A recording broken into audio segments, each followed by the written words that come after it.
एकैछिन यो हेर्नुहोस् है, बुटवल नारायणगढ सडक खण्डको यो हालत, रोडको अवस्था।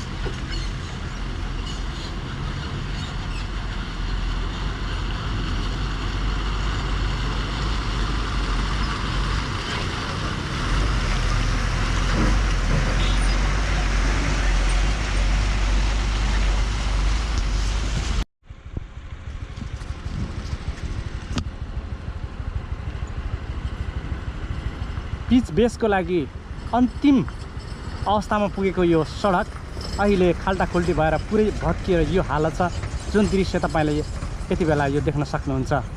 र पिच बेसको लागि ट्रायल पास पनि भइसकेको अवस्था थियो, जुन यो बाटो हो तपाईँलाई म देखाइरहेको छु। हेर्नुहोस्, यो नै हो बाटो।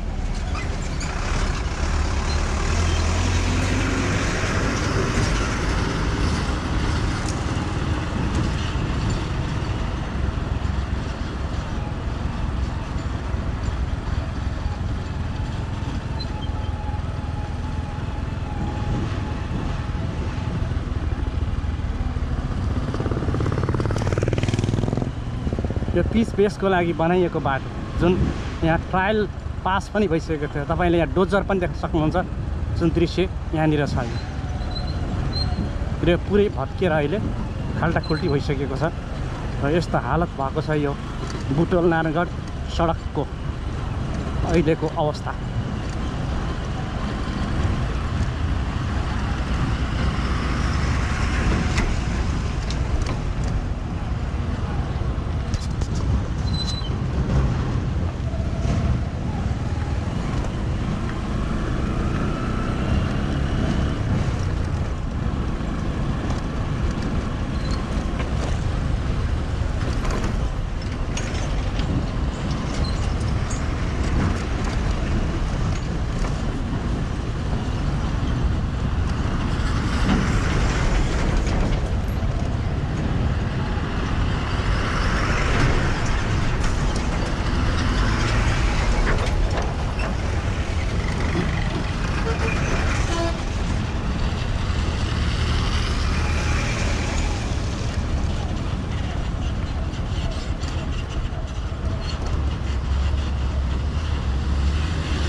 र यति बेला म तपाईँलाई यो दृश्य देखाइरहेको छु। खाल्टाखुल्टी तपाईँले सहजै देख्न सक्नुहुन्छ। र यहाँनिर तपाईँलाई म यो दृश्य देखाइरहेको छु। यहाँनिर पिच बेसको लागि बनेको यो बाटो भने अहिले पुरै खाल्टाखुल्टी भएको छ। जहाँ अन्तिम ट्रायलमा पिच बेसको लागि यो यहाँनिर निर्माण गरिएको थियो।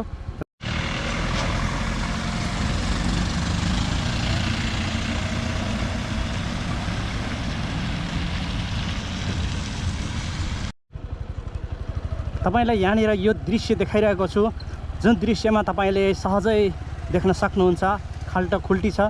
र यहाँनिर पिच बेसको लागि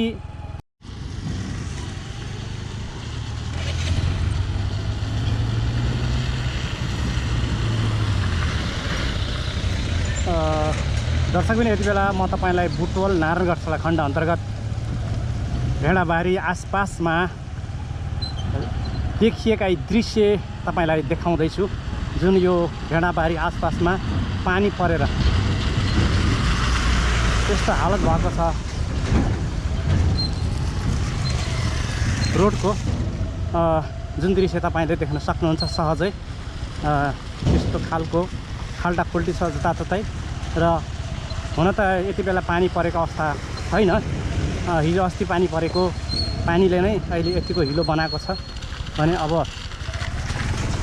पानी परेको दिनमा भने कस्तो अवस्था थियो होला। अहिले त त्यति साह्रो छैन। यो छ बुटवल नारायणगढ सडक खण्डको यति बेलाको अवस्था।